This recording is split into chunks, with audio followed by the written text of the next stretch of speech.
ना आजचा घटक आपण पाहणार आहोत क्रियाविशेषण अव्यय. याच्या अगोदरचे तुम्ही व्हिडिओ पाहिला असेल तर तुमच्या लक्षात असेल की आपण शब्दांच्या जाती पाहतोय. शब्दांच्या जाती आणि याच्यामध्ये शब्दांच्या जातीमध्ये आपण आतापर्यंत नाम, सर्वनाम, विशेषण, क्रियापद आणि ह्या प्रत्येकाचे उपप्रकार आणि त्याच्यामधले परीक्षेच्या दृष्टीने जे काही उपघटक आहेत ते आपण पाहिलेले आहेत. आजचा पुढचा घटक क्रियाविशेषण अव्यय, उभयान्वयी अव्यय, शब्दयोगी अव्यय आणि केवल प्रयोगी अव्यय या आपण घटकावर आपल्याला परीक्षेला प्रश्न विचारलेले आहेत. याच्यामध्ये बघूया आपण क्रियाविशेषण अव्यय. इथं पाहिला तर आत्तापर्यंत नाम, सर्वनाम, विशेषण आणि क्रियापद जे पाहिलं तर ह्या पहिल्या 4 घटकांना आपण काय म्हणतो? सव्यय. काय शब्द वापरला आपण? सव्यय किंवा विकारी असा शब्द वापरला. ओके. आणि आता जे पाहणार आहोत यांना आपण अव्ययी शब्द वापरतो. अव्यय किंवा अविकारी हे शब्द वापरतो. ते का वापरतो आपण सांगितलं. तर नाम, सर्वनाम, विशेषण, क्रियापद हे कर्त्याच्या लिंग वचन पुरुषानुसार काय होतात? बदलतात. पण हे क्रियाविशेषण अव्यय, शब्दयोगी अव्यय, उभयान्वयी अव्यय आणि केवळ प्रयोगी अव्यय हे काही कर्त्याच्या लिंग वचनानुसार बदलत नाही. ते तो कुठलाही असू दे तर ते काय होतात? ते आहे असे आपल्या भूमिकेमध्ये राहतात, त्यांच्यामध्ये बदल होत नाहीत. तर यातला 4था 5वा पुढचा प्रकार पाहतोय आपण क्रियाविशेषण अव्यय. आता याच्या शब्दामध्ये तुमच्या लक्षात आलं असेल क्रियाविशेषण म्हणजे क्रिया कशी घडली तर क्रियेबद्दल अधिक माहिती सांगणाऱ्या शब्दाला आपण क्रियाविशेषण अव्यय असं म्हणतो. हे थोडक्यात समजून घ्या, त्या शब्दावरून लक्षात येईल. किंवा व्याख्या त्याची दिली आहे बघा. क्रियापदाबद्दल अधिक माहिती सांगणाऱ्या अविकारी शब्दाला काय म्हणतो आपण? क्रियाविशेषण अव्यय असं म्हणतो.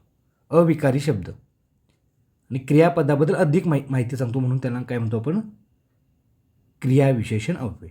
उदाहरणार्थ बघा, कासव हळू चालते. क्रिया कुठली आहे? चालण्याची. कसं चालते? हळू. तर परीक्षेमध्ये हळूच्या खाली अंडरलाईन केलं जाईल आणि तुम्हाला विचारलं जाईल शब्दांच्या जातीमधला तो कुठला प्रकार आहे आणि 4 पर्याय देऊन तुम्हाला विचारतील यापैकी कुठला आहे ते. तर कासव हळू चालते, त्याच्यामध्ये हळू हे काय आहे? हे क्रियाविशेषण अव्यय. चालणे हे क्रियापद आहे, तर कसं चालतं? हळू. तर हळू हे काय येणार आहे त्याच्यामधलं? क्रियाविशेषण अव्यय. आता हळू जर शब्द बघितला तर लिंग वचन इथं कुठलं जरी घेतलं, कासव किंवा दुसरा कुठला जरी घेतलं तर ते इथं हळू या शब्दामध्ये बदल होत नाही. लिंगानुसार ते बदलत नाही. लिंग कर्त्याच्या लिंग वचना ह्याच्यानुसार बदलत नाही म्हणून त्यांना क्रियाविशेषण अव्यय असं म्हणतो. तर हळू. कविता चांगली खेळते. आता खेळते कशी खेळते? चांगली खेळते. म्हणून चांगली हे वाक्यातलं काय येणार आहे?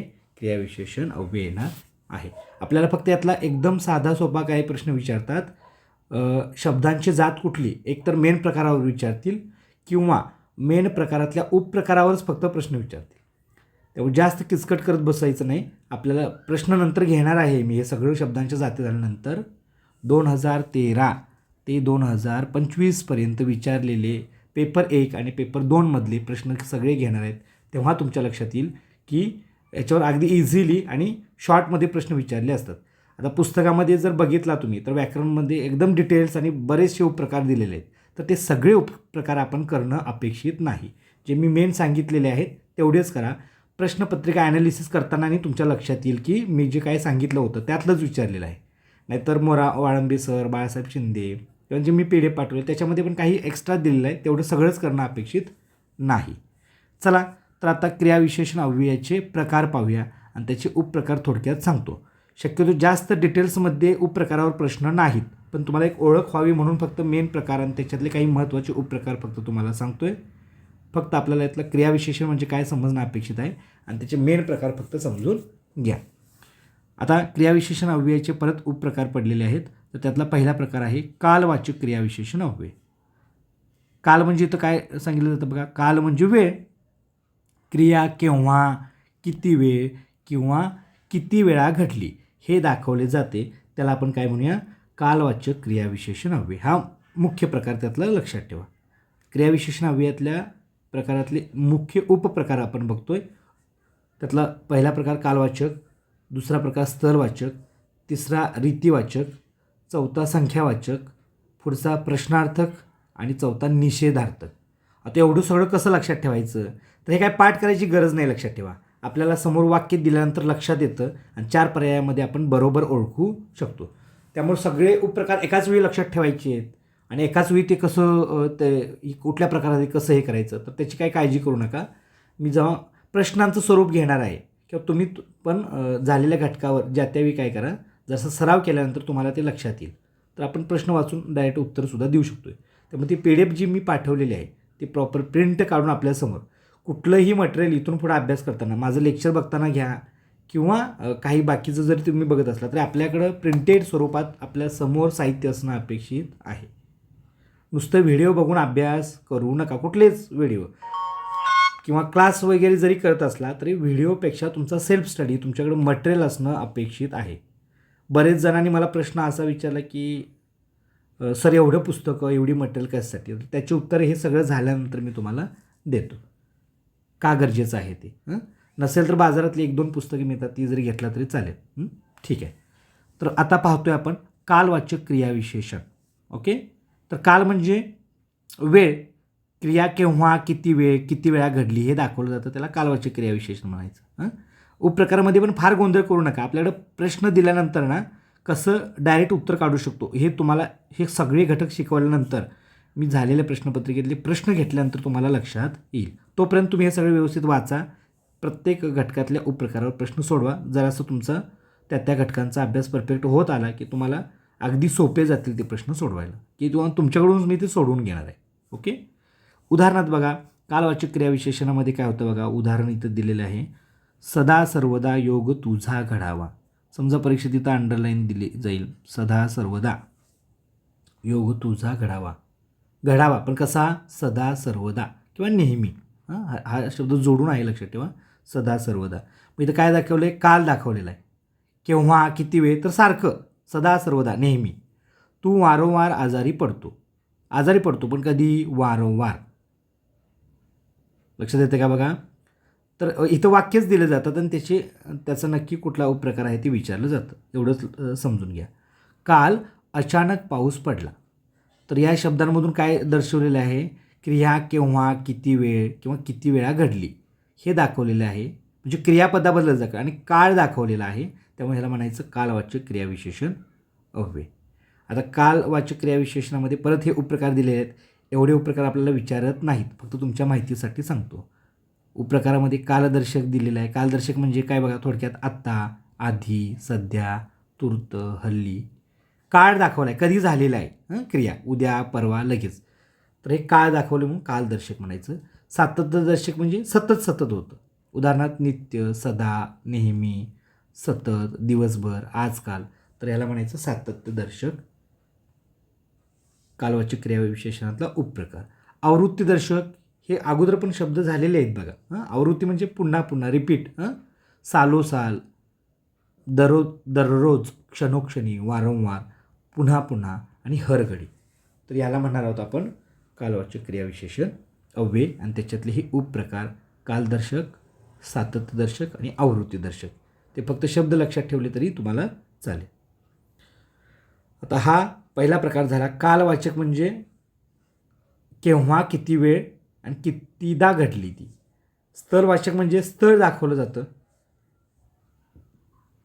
स्थळवाचक क्रियाविशेषण अव्यय या अव्ययाद्वारे केले जाते. क्रिया घडण्याचे स्थळ किंवा जागा. स्थळ दाखवले म्हणजे जागा दाखवली जाते. उदाहरणार्थ बघा इथं स्थळवाचकमध्ये आपण बघूया. बाण खालून वर गेला. वर.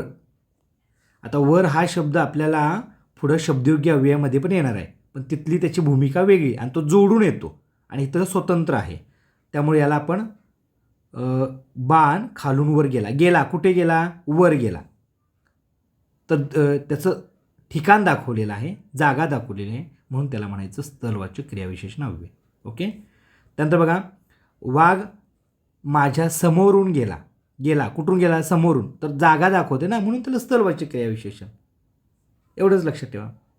पाऊस सगळीकडे पडला. बरं का, कुठे पडला पण कुठे, सगळीकडे म्हणजे स्थळ दाखवलं, म्हणून त्याला म्हणणार आहोत आपण स्थळवाचक क्रियाविशेषण अव्यय.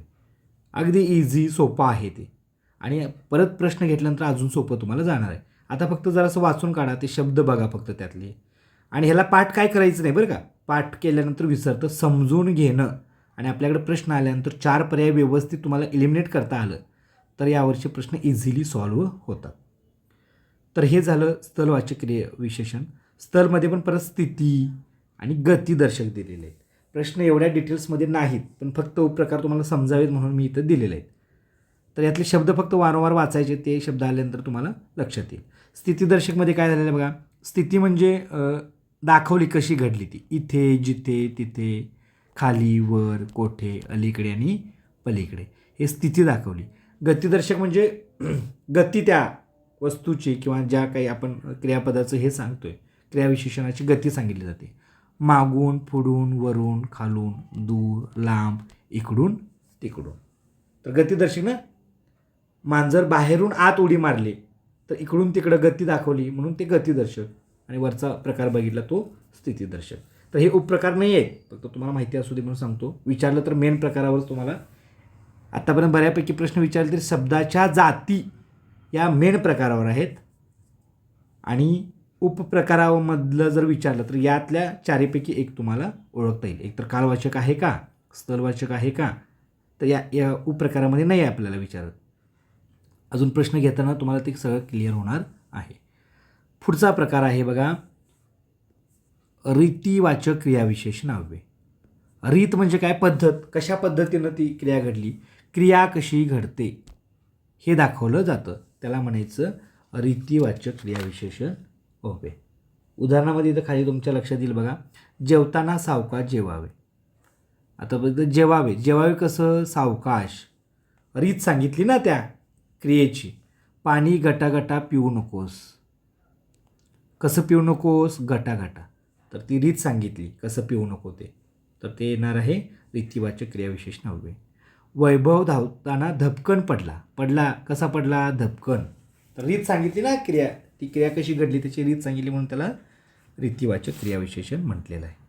त्यानंतरचा पुढचा प्रकार आहे बघा, या ठिकाणी पाहतोय आपण संख्यावाचक किंवा परिमाणवाचक क्रियाविशेषण अव्यय. आता तिथं संख्या आहे किंवा परिमाण आहे म्हणजे काहीतरी मोजमाप केलेलं आहे संख्येच्या स्वरूपात, असं त्याला आपण इथं म्हणू शकतो. म्हणून ते येणार आहे संख्यावाचक क्रियाविशेषण अव्यय. उदाहरणार्थ बघा, संख्यावाचक क्रियाविशेषणामध्ये तो भरपूर जेवला, याच्यामध्ये बघा तो भरपूर जेवला, जेवला किती जेवला, भरपूर. तर निश्चित संख्या नाही आहे. संख्या 1, 2, 3, 4 अशा पटीमध्ये पण सांगतील किंवा आपण अगोदरच्या प्रकारामध्ये बघितलेलं आहे बघा, परिमाणाच्या स्वरूपात ते सांगितलेलं आहे. तो भरपूर जेवला. ती किंचित घाबरली, किंचित परिमाण सांगितले ना, तेवढं प्रमाण सांगितलेलं आहे, तर ती किंचित घाबरली. तर हे झालं संख्यावाचक किंवा परिमाणवाचक क्रियाविशेषण अव्यय. त्यानंतरचा पुढचा प्रकार आहे बघा इथं प्रश्नार्थक. थोडक्यात इथं डोळे दाखवून सांगायचं, प्रश्न दिसला की ते प्रश्नार्थक क्रियाविशेषण. मी तुम्हाला सांगितलं एक तर मेन प्रकारावर प्रश्न विचारतील किंवा त्यातला एक प्रकार असेल तर त्यातल्या उपप्रकारावरच प्रश्न विचारतात. असं इकडून तिकडं गोंधळून करून सगळेच नाही प्रश्न एकाच वेळी विचारले जातात. मेन प्रकार किंवा त्याच्यातल्या उपप्रकारावर प्रश्न. तर प्रश्नार्थक क्रियाविशेषण इथं प्रश्न दिसला, केव्हा, कोठे, कसे, का, ना, हे प्रश्नार्थक म्हणजे पहिला क्ल्यू सांगतो, हे प्रश्नार्थक शब्द त्यामध्ये यायला पाहिजेत जे दिसतील तुम्हाला. आणि प्रश्नचिन्ह असेल, सगळ्यात महत्त्वाचं अगोदर प्रश्नचिन्ह. कसे सांगू तुला, कसे शब्द आला, हे झालं प्रश्नार्थक. सांगू, सांगणे हे आहे पण ते कसे, म्हणून ते कसे हे प्रश्नार्थक क्रियाविशेषण अव्यय. तुम्ही मला आपल्या घरी न्याल का, का, आता प्रश्नचिन्ह आहे आणि का जे आलेलं आहे ते प्रश्नार्थक क्रियाविशेषण आहे, लक्षात ठेवा. आणि त्यातला शेवटचा प्रकार पाहणार आहोत आपण निषेधार्थक क्रियाविशेषण अव्यय. निषेध म्हणजे नकार किंवा नकार दर्शवणे, त्याला आपण निषेध म्हणतो किंवा निषेध केला म्हणतो, त्याचं ऐकायचं नाही. तर नकार किंवा निषेध दर्शवला जातो त्याला म्हणायचं निषेधार्थक क्रियाविशेषण अव्यय. तो न चुकता येतो. कसा येतो, येतो न चुकता. नकार दाखवलं आहे ना, नकारार्थी शब्द किंवा नकारदर्शक शब्द असले तर ते निषेधार्थक क्रियाविशेषण उभे म्हणायचं. तो तोंड उघडेल तर ना, त्याला काय विचारलं तर तो काय बोलत नाही, तो काय समजत नाही, तर आपण म्हणतो तो तोंड उघडेल तर ना, तर कळेल ना आपल्याला काय त्याला सांगायचं आहे ते. तर ते ना, न हे नकारदर्शक शब्द वापरलेले आहेत, म्हणून त्याला म्हणणार आहोत निषेधार्थक क्रियाविशेषण अव्यय. तर अशा पद्धतीने एक एक घटक आपण व्यवस्थित अभ्यास करत गेला, जास्त किचकट किंवा जास्त डेप्थमध्ये पण आपल्याला जायचं नाही. मी वारंवार त्या लेक्चरमधून तुम्हाला सांगतोय की आपल्या अभ्यासामध्ये नेमकेपणा ठेवा. जेवढं पाहिजे तेवढंच मी सांगायचा प्रयत्न करतोय. याच्यापेक्षा भरपूर अवांतर आहेत जे आपल्या राज्यसेवेला, PSIला, MPSCच्या परीक्षेमध्ये याच्यामध्ये भरपूर डिटेल्स आहेत, पण तेवढं आपल्याला गरजच नाही ना. तर सर्वांना सांगतोय मी, माझे लेक्चर प्लस मी काही नोट्स आता काढतोय, सर्वांना शक्यतो सांगतोय त्या नोट्सच्या प्रिंट काढू नका किंवा ते लिहित बसू नका, त्यात वेस्टेज टाईम जाईल तुमचा. त्यासाठी मी एक मटेरियल रेफरन्स बुक सांगितलेली ते ठेवा, प्लस PDF मराठीसाठी तर मी जेवढी PDF पाठवलेली आहे ती PDF जरी तुम्ही प्रिंट काढून त्यातला अभ्यास करत बसला तरी ते पुरेसं आहे. आणि मी जे रेफरन्स मटेरियल कशासाठी तुम्हाला दिले की आपला बेसिक स्टडी झाला की अधिकचा स्टडी तुम्हाला त्यातला अजून परफेक्शन करायचं असेल तर ते वापरा. बरेच जण म्हणतात सर एवढी सगळी पुस्तकं कशाला, आणि मग मार्केटमध्ये तुम्हाला 150-200 पानाचं एखादं पुस्तक मिळेल, पण तुम्हाला खरोखरच TET पास व्हायचं आहे का, खरोखरच अभ्यास करायचा आहे का? तर जनरली आतापर्यंत नापास होण्याची कारणं काय, आपण प्रॉपर रेफरन्स मटेरियल वापरत नाही. कुठलं तरी एखादं पुस्तक घ्यायचं, एक महिनाभर काहीतरी वाचायचं आणि परीक्षेला जायचं. तर असं अजिबात करू नका. तर मी ज्या गोष्टी सांगतो त्या वेळोवेळी फॉलो करा, आणि ह्या सगळ्या नोट्स तुम्हाला प्रिंटेड स्वरूपात नंतर अवेलेबल होणार आहेत. आणि ह्या शॉर्टमध्ये मी दिलेलं आहे, पण हे शॉर्ट लगेच आत्ता दिलं तर ते तुमच्यासाठी चुकीचं होईल. असं मला बरेच जण म्हणतात सर ते आत्ता द्या लगेच मटेरियल, तर नको ते. त्यासाठी मी अगोदर सांगितलेले PDF असतील किंवा जे रेफरन्स मटेरियल आहे ते वाचा अगोदर, म्हणजे नक्की तुम्हाला कन्सेप्ट काय आहे, तुमचं फाउंडेशन व्यवस्थित तयार होऊ दे. एकदा ते समजलं की मग मी परीक्षेसाठी जेवढं महत्त्वाचं आहे तेवढ्या ज्या नोट्स दिलेल्या आहेत त्या नंतरच्या टप्प्यात किंवा एक महिनाभरानंतर मी ते तुमच्यासाठी उपलब्ध करून देईन, तेव्हा तुम्ही वापरलं तर चालेल, पण डायरेक्ट हे वापरू नका. एक फाउंडेशन बेसिक नॉलेज त्यातनं तुमचं तयार होऊ दे. तर मला वाटतं आत्तापर्यंत जवळजवळ आपला आता थोडं क्रियाविशेषण शब्दयोग्य अव्यय राहिलेलं आहे. शक्यतो शनिवार रविवार मी लाईव्ह घेईन, इतर वेळी मला वेळ असेल तर लाईव्ह घेईन, अदरवाईज व्हिडिओ स्वरूपात असे तुम्हाला पाठवले जातील, व्हिडिओ पाठवले जातील, ते तुम्ही तुमच्या वेळेत पाहून घ्या. दुसरी गोष्ट महत्त्वाची इम्पॉर्टंट तुम्हाला सांगतो आहे, मी तुम्हाला बरेच जणांचे असे मेसेज येतात की सर हे सगळं आता लिहून काढू का, प्रिंट काढू का, तर काढू नका, ते परत एकदा सांगतो तुम्हाला. आणि दुसरं म्हणजे मी एखादा व्हिडिओ तुम्ही आता पण पाठवलेला माझा सर्च केला की त्याच्यामध्ये व्हिडिओज म्हणून एक ऑप्शन आहे, त्याच्यात आत्तापर्यंत झालेले सगळे व्हिडिओ तुम्हाला तिथं पाहायला मिळतील. प्रत्येक व्हिडिओची वेगळी लिंक मला पाठवणं शक्य नाही आहे किंवा काय गरज नाही त्याची, तर एक व्हिडिओ ओपन केला की त्याच्यामध्ये अगोदरचे सगळे व्हिडिओ तुम्हाला तिथं दिसतील. दुसरी गोष्ट, आपला हा जो ग्रुप आहे तो मोफत मार्गदर्शनाचा आहे. काही गोष्टी अशा निदर्शनास येत आहेत या ग्रुपवर. TET मोफत ऑनलाईन मार्गदर्शनाचा जो ग्रुप आहे तर तो मी स्वतः अजित कांबळे आपल्याला सगळ्या विषयांचं, आणि आमच्या मॅडमसुद्धा तुम्हाला या संदर्भात प्राजक्ता मॅडमसुद्धा तुम्हाला समाजशास्त्र या विषयाचं तुम्हाला गाईडलाईन देणार आहेत. तर हळूहळू एक एक विषय आपण नंतर घेत, मराठी झाल्यानंतर मी हिंदी, त्याचबरोबर गणित ॲट ए टाईम आपण सुरू करतो आहे किंवा वेळोवेळी मी तुम्हाला त्याचं मार्गदर्शन देतो आहे. तर सर्वांनी हळूहळू सगळा हे करून घ्या, एकदमच सगळे विषय अभ्यासाला घेऊ नका किंवा गोंधळ काही करू नका. आपल्याकडे अजून भरपूर वेळ आहे. जे आत्ता काय करताय ना, एक एक विषय घेऊन परफेक्ट त्या विषयातलं नॉलेज परफेक्ट घ्या, जेणेकरून मी तुम्हाला गॅरंटी देतो आहे, आतापर्यंत जेवढी लेक्चर झालेत त्यावर कसाही प्रश्न विचारला तर त्यातली तुम्हाला डेफिनेटली तुम्ही 100% त्या प्रत्येक प्रश्नाचं उत्तर व्यवस्थित देऊ शकाल. फक्त तुमचा सराव पाहिजे, आणि PDF प्रश्नांचं हे करून घ्या. आणि मी हे प्रत्येक टॉपिक झाल्यानंतर त्यावर विचारलेले सगळ्या प्रश्नांचं एक दिवस काय करतो आहे, मी सगळे विचारलेले प्रश्न तुम्हाला सोडवून देणार आहे. तर मोफत मार्गदर्शन ग्रुप जो आहे तर हे मी स्वतः अजित कांबळे आहे, आणि माझा हा नंबर आहे. त्याचबरोबर माझ्यासोबत बाजट सर आहेत जे बुलढाण्याहून आहेत, त्यांचा नंबर आहे. आमच्या दोघांचे फोटो त्या ग्रुपला आहेत. सरांचं ग्रुप बनवण्यामध्ये किंवा हे बऱ्याचशा लोकांपर्यंत ही लिंक पाठवण्यामध्ये सरांचं योगदान आहे. ते सुद्धा वेगवेगळ्या पोस्ट टाकून तुम्हाला मार्गदर्शन किंवा एक मदत करतायत. तर या नावाचा त्या फोटोचा काहीजण वापर करून चुकीच्या पद्धतीनं कुठलं तर ॲप तयार केले आणि ते या सरांचं आहे असं वगैरे सांगून पैसे वगैरे कलेक्शन करण्याचे काही प्रकार निदर्शनास आलेले आहेत. तर मी वारंवार सरांनी सुद्धा आणि मीही मेसेज टाकलेला आहे. बाजारात आता TET संदर्भात प्रत्येकाने आपापली दुकानं उघडायला सुरुवात केलेली आहे. किंवा बरेचसे क्लासेस बरेचसे ॲप वगैरे हे करून पैसे गोळा करून हे करायचं सुरू आहे. तर तुम्हाला जे काही करायचं असेल तर ते तुमच्या जबाबदारीवर करा आणि ते पैशाची जबाबदारी तुमची तुम्ही घ्या. कारण बरेचसे फ्रॉडनेसुद्धा आता मार्केटमध्ये चालू आहेत आता या TETच्या नावाखाली. आणि बरेच जण शिक्षक घाबरलेत ह्या परीक्षेसाठी आणि त्याचा गैरफायदा काही लोक घेऊ शकत आहेत. तर ते काय आपण टाळू शकत नाही. मी तुम्हाला एवढीच गॅरंटी देतो, एकच कुठला तरी प्लॅटफॉर्म व्यवस्थित ठेवा आणि त्याच प्लॅटफॉर्मला स्टिकअप राहा आणि शेवट पण एकच फॉलो करा. नाहीतर तुम्ही विनाकारण ते यूट्यूबवरचे हे व्हिडिओ ते व्हिडिओ ह्या नोट्स त्या नोट्स करत काही बसू नका. सगळ्यात महत्त्वाचं या सगळ्यांमध्ये महत्त्वाचं आहे तुमचा सेल्फ स्टडी. सगळ्यात महत्त्वाचं आहे सेल्फ स्टडी. त्यामुळे तुमच्याकडे प्रॉपर मटेरियल आणि प्रॉपर तुमचं हे लेक्चर बघून तुमचा स्वतःचा अभ्यास होणं महत्त्वाचं आहे. आता बऱ्याच बाहेरचे जे क्लासेस किंवा त्याचे लेक्चर आहेत त्याचे व्हिडिओ एवढे आहेत तर आपल्या वेळेमध्ये आपण ते तेवढे व्हिडिओ बघू नये. दिवसातनं एक व्हिडिओ आपण बघू शकतो. तर एका कंटेंटवरचे 10 व्हिडिओ आहेत ते. तर तेवढा आपल्याकडे वेळ नाही आहे आणि ते खूप लेंदी होईल. त्यापेक्षा सगळ्यात महत्त्वाचं आपल्याकडे रेफरन्स मटेरियल पाहिजे. जो काही टॉपिक चालू आहे किंवा परीक्षा ओरिएंटेड आपल्याला नक्की काय अभ्यास करायचं हे गाईडलाईन तुम्ही घ्या आणि प्रॉपर स्वतःचा अभ्यास स्वतः करायला सुरुवात करा.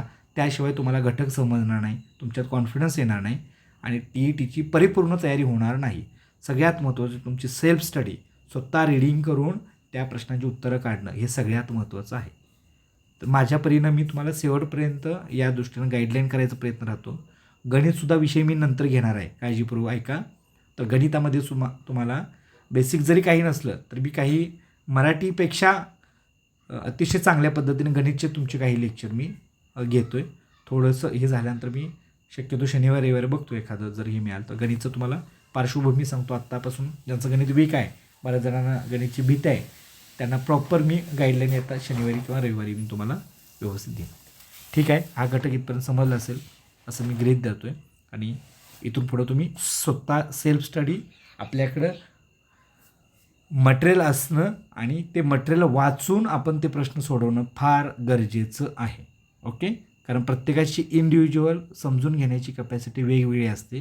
त्यामुळे आपापल्या गतीनं अभ्यास करा सर्वांनी. कुणाचा एखादा प्लस सब्जेक्ट असू शकतो किंवा त्याच्यामध्ये त्यांना चांगले मार्क्स पडू शकतो, काहीचं मायनस असू शकतो. तर आपल्याला ओव्हरऑल अभ्यास करून TET फक्त क्वालिफाय व्हायचे आहे, जे अतिशय सोपं आहे. वारंवार मी तुम्हाला सांगतो सोपं आहे. एक महिनाभरानंतर तुमच्यामध्ये डेफिनेटली कॉन्फिडन्स येत जाईल जसजसे मी लेक्चर सगळ्या विषयांची घेत जाईल तसं. ओके, धन्यवाद. Good night all of you. We shall stop here.